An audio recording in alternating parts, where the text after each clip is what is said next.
All right, guys, this is going to be a video about how to compress the golf ball consistently. So this first picture that you see with Tiger's swing is his extension in the backswing, where his arms are creating this triangle with his shoulders. So if you imagine that the left side is kind of the pivot where the arms and shoulders swing around, that's going to keep you over the golf ball in your backswing, which is really important in terms of setting yourself up for success coming down. So as you go to the top of the swing, one of the things that you're going to notice, hands are in a high position. That's also going to help lead the club down to compressing the golf ball instead of having maybe like a flat back swing where your hands get too far behind you. His back is facing the target, so that's a full kind of coil around his left side. So really using his core and his shoulders to wind up his swing. And then the part that I want you to try to implement and feel on the driving range is trying to keep the left shoulder pointing at the ground as long as you can. So in the downswing, in order to get compression, you can actually see his body kind of dropping into the ground. So how much it drops, this gives you some idea.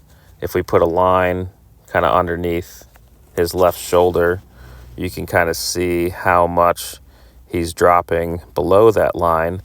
Now, the longer he keeps his shoulder pointing at the ground and the more that he uses the ground itself to generate momentum through contact, the faster the club is going to release.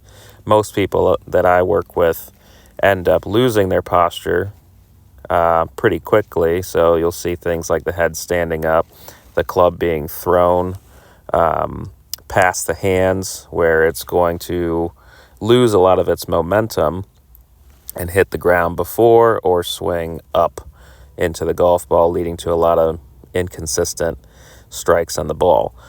Now, everybody's going to have inconsistent hits. So all we're talking about is just maximizing your margin of error by giving you the most solid strikes.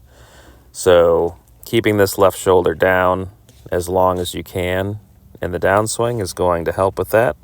So the shoulders are not actually going to level themselves to the ground until the club is about parallel to the ground.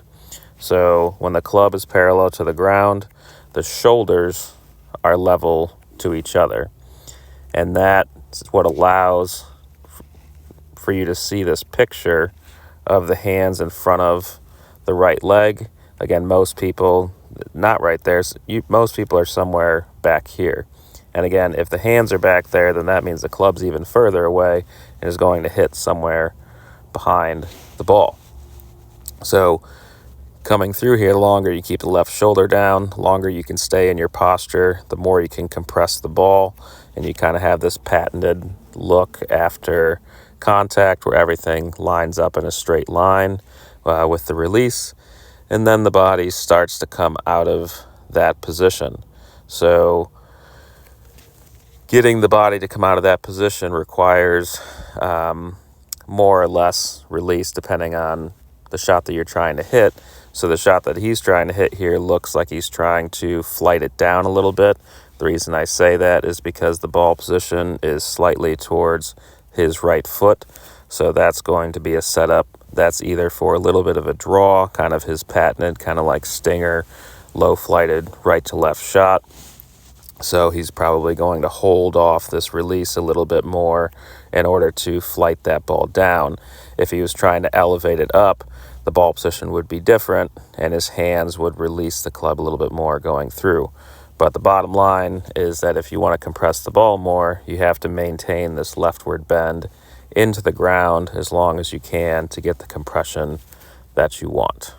So if you have any questions about this, feel free to leave a comment.